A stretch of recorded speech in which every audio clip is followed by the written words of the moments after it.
Bonjour.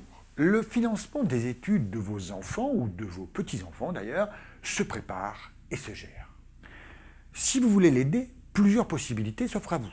Soit vous vous y prenez très tôt, quand l'enfant sait à peine lire. Vous pouvez alors mettre en place une formule d'épargne progressive pour accumuler une somme qui servira au financement de ses études. S'il est un peu plus tard, il faudra alors lui transmettre un capital ou des revenus. Chaque formule a ses avantages et ses inconvénients, c'est ce que nous allons voir ensemble. Tout d'abord, voyons comment agir si on s'y prend tôt. Techniquement, il suffit de mettre en place une formule qui permet de capitaliser une épargne régulière au nom de l'enfant.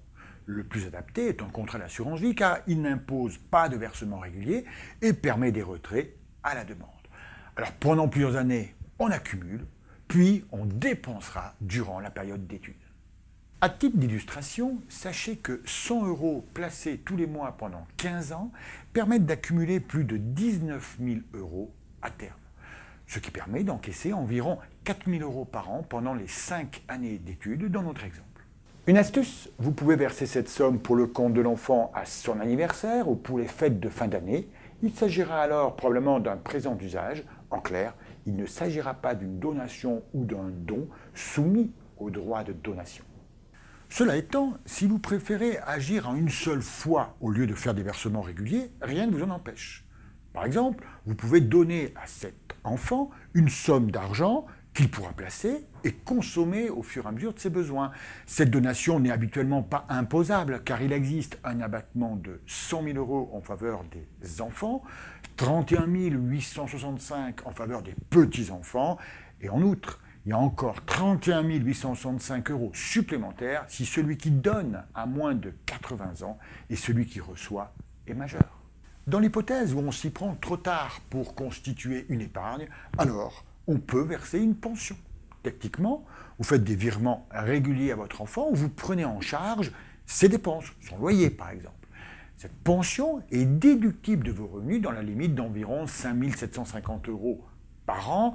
Par exemple, avec une tranche d'imposition à 41, l'économie liée de ce versement peut atteindre jusqu'à 2 350 € tous les ans.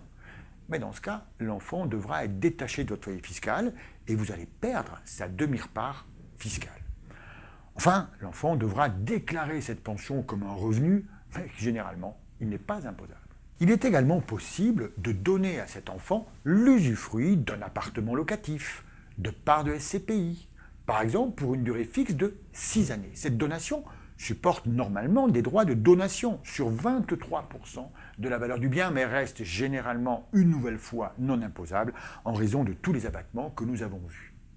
En clair, c'est désormais votre enfant qui percevra les loyers pendant la période que vous aurez fixée. Il paiera normalement les charges et les impôts attachés à ce bien. Ce qui peut être avantageux, c'est que généralement il n'est pas imposable, donc ce sera relativement simple. Et ce flux sera acquis jusqu'au terme prévu, quoi qu'il arrive.